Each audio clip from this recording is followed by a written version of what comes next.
پہلا سوال یہ آیا تھا کہ ہاف بازو میں اور ٹراؤزر وغیرہ میں نماز کیا ہو جاتی ہے، اور اگر شرٹ پر تصویر بنی ہو تو بھی کیا نماز ہو جائے گی؟ تو اس کا جواب یہ ہے کہ پہلی بات تو یہ کہ جب آپ نماز پڑھنے تشریف لائیں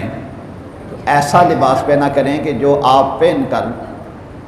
فخر محسوس کریں، عزت محسوس کریں، اور یہ سمجھیں کہ یہ اس قسم کا لباس پہن کر میں بڑے سے بڑی جگہ جا سکتا ہوں، کیونکہ آپ اللہ احکم الحاکمین کی بارگاہ میں حاضر ہوئے تو اس سے بڑی بارگاہ کائنات میں اور کون سی ہو سکتی ہے۔ یہاں ایسا نہ ہو کہ اس قسم کا آپ نے لباس پہنا ہو کہ جسے پہن کر آپ اپنے سسرال جانا بھی پسند نہ کریں، جسے پہن کر آپ اپنے کسی معزز شخصیت کے سامنے جانا پسند نہ کریں، تو اس قسم کا لباس پہن کر اللہ کے گھر میں بھی نہیں آنا چاہیے۔ اب رہی یہ بات کہ ہاف بازو شرٹ وغیرہ پہننے سے، تو پہلی بات تو یہ کہ اگر ہاف بازو ہے تو اس میں تو گزارا ہے، لیکن اگر وہ ہے چھوٹی، اکثر و بیشتر دیکھا گیا ہے کہ نوجوان جب سجدے میں جاتے ہیں یا رکوع میں جاتے ہیں تو ان کی کمر ننگی ہو جاتی ہے۔ تو یہ بات یاد رکھیں کہ مرد کا پردہ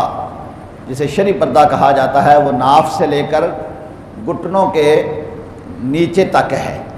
اگر یہ جگہ نماز کے دوران ننگی ہو جائے گی تو نماز ہوگی ہی نہیں،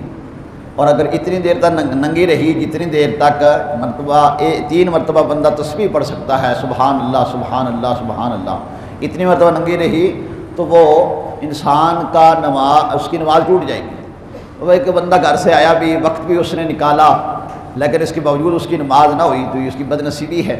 لہذا اس قسم کی شرٹ پہن کر کہ جس سے آپ کا جسم ننگا ہو، اس سے ہرگز نماز نہیں ہوتی، اس کا احتیاط کیا کریں۔ اور ویسے بھی کہتے ہیں الناس باللباس، انسان اپنے لباس سے پہچانا جاتا ہے۔ آپ سارے ہی معزز شخصیتیں ہیں، اپنے لباس کا خیال رکھا کریں۔ اب ایک اور روٹین چل پڑی ہے کہ تنگ قسم کے پاجامے، اچھے بھلے ہمارے حافظ قرآن بچے وہ بھی جناب تنگ قسم کے پاجامے پہنتے ہیں، حالانکہ اس قسم کا لباس ان کی شایان شان نہیں ہے۔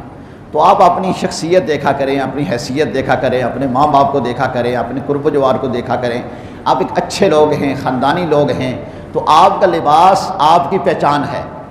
انگریزوں والا لباس پہن کر کہ آدھا جسم ننگا ہو جائے تو یہ اسلام اس بات کی اجازت نہیں دیتا۔ حضرت آگے آئے گا انشاءاللہ سورہ اعراف میں کہ حضرت آدم علیہ السلام کو جب جنت سے نکالا گیا تو ان کا وہ جنتی لباس اتار لیا گیا، تو گویا یہ انسان کی ایک سزا ہے کہ اس کو ننگا کر دیا جائے۔ تو کوئی بندہ اپنے آپ کو خود ہی ننگا کر لے، اس قسم کا لباس پہنے کہ لباس پہن کے بھی وہ ننگا ہے، پاجامہ اتنا تنگ پہنا ہوا ہے، قمیض اتنی تنگ پہنی ہوئی ہے کہ اس کے جسم کے حیت نظر آ رہی ہے، تو یہ انسان کی شایان شان نہیں ہے۔ لہذا اس قسم کا